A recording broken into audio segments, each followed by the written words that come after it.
Well, Khyber O'Sullivan here, and I have with me three of the finest officials that money can buy.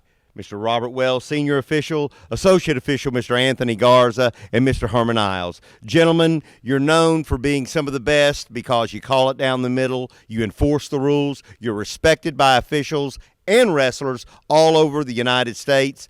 Mr. Wells, you being Senior Official, just wanted to ask, sir, why is it so important at King of Sports that the rules are enforced the way they are? Well, Mr. O'Sullivan, we like to enforce the rules here because we want everything to be won legitimately here. We want the matches to be won legitimately, titles to be won legitimately, and the only way to do that is to enforce our rules here. Well, that makes perfect sense to me, and obviously you three are always enforcing rules to the point that last weekend in Mount Pleasant, Texas, there was a disqualification of a tag match between two families, the Camachos, the James.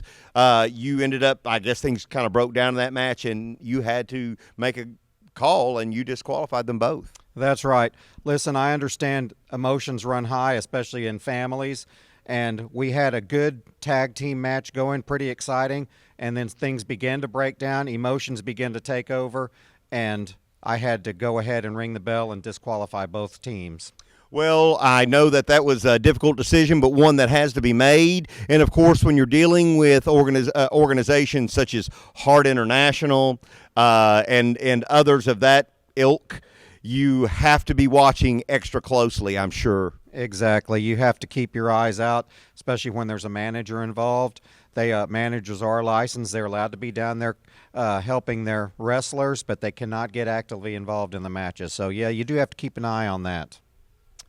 Right here, three of the finest you'll find anywhere in the nation at the King of Sports.